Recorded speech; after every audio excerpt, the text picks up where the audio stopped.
Elon Musk says woke mind virus is making Netflix unwatchable, and subscribers are fleeing in droves. I'm one of those subscribers that fleed. I fleed a couple months ago. I just can't take.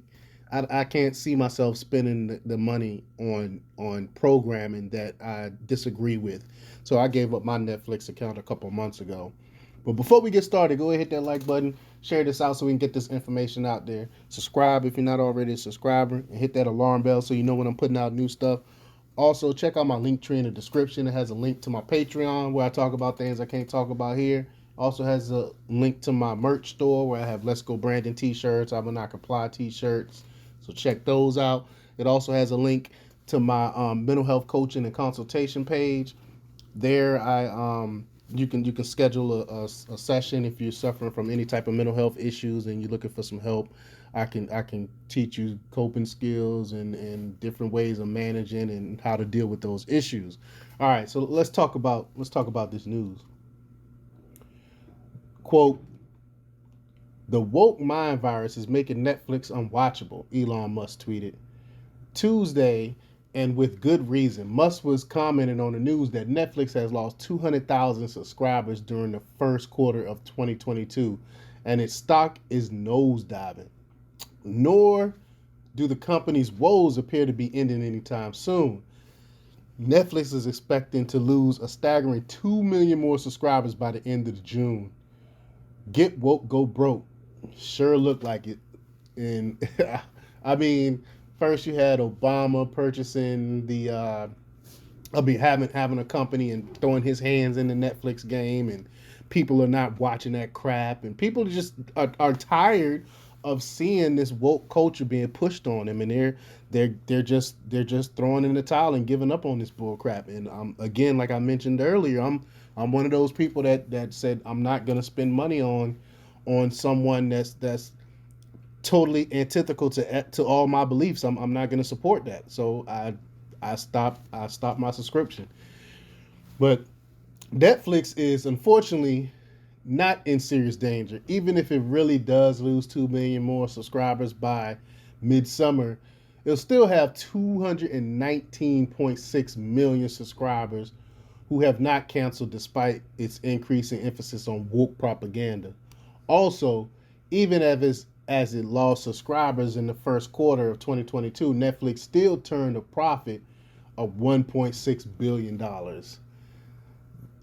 This was, however, down from its first quarter of 2021 profit of $1.71 billion, and the overall outlook is not exactly rosy.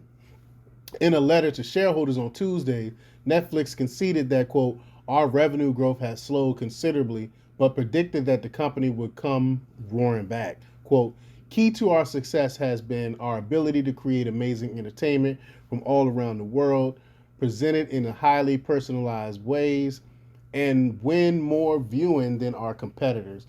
These are Netflix core strengths and competitive advantages. Together with our strong profitability, we believe we have the foundation from which we can both significantly improve and better monetize our service longer term, said the company.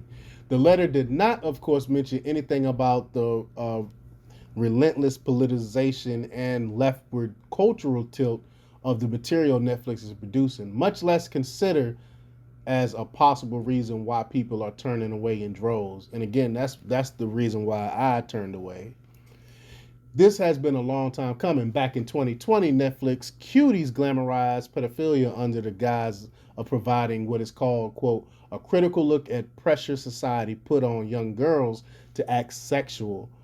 Several months later, season 3 of the animated Paradise PD featured an episode that, according to Newsbusters, was not only devoted to, quote, attacking gun rights, but was also blasphemous against Christianity, featuring a video of a gun wielding Jesus that turned into a porno. Stunning and brave. Netflix did not, however, announce any plans to depict, say, a machete wielding Muhammad who takes up with a 9-year-old Aisha, the Prophet of Islam, notorious child bride. Then In October 2021, comedian Dave Chappelle came under fire from transgenders for a joke he made in a Netflix special. Netflix co-CEO Ted Sarandos defended Chappelle until the heat got to be too much for him. Facing an employee walkout, Sarandos said, quote, I should have recognized the fact that a group of our employees was really hurting. He continued his self-incrimination in a second interview, explaining, quote, I should have led with a lot more humanity. I had a group of employees who were definitely feeling pain and hurt from a decision we made. The pain and hurt of conservative employees who were appalled at all the Netflix normalization of woke insanity is never considered, though it's doubtful Netflix has any conservative employees. I don't think they do.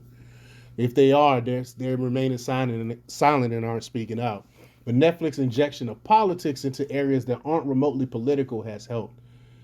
Um, and then you got PJ Media's Matt McGuire's pointed out the Netflix documentary Our Great National Parks will explore some of the most wondrous national parks and wild spaces on Earth. But this series promises to be unwatchable as its narrator is none other than Barack Obama.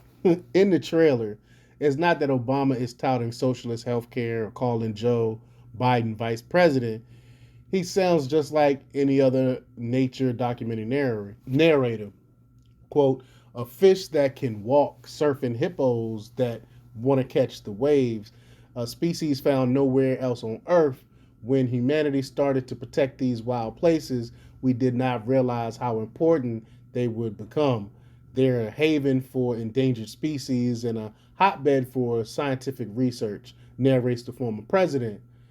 That's marvelous, but Matt noted, quote, it seems like a silly move to use Obama's voice and include him in the docu-series, especially now that Joe Biden is reminding us about the rank partnership, blatant corruption, and economic malaise we experienced while Obama was in the White House. And the media totally ignored all that stuff.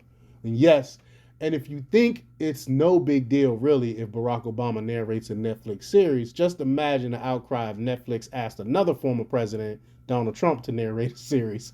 Of course, that would never happen, and that's partisan one-sidedness is one reason why Netflix is hemorrhaging subscribers today.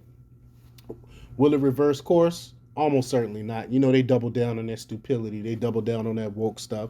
These companies exist to engage in social engineering and only secondarily to turn a profit. I mean, look at Twitter.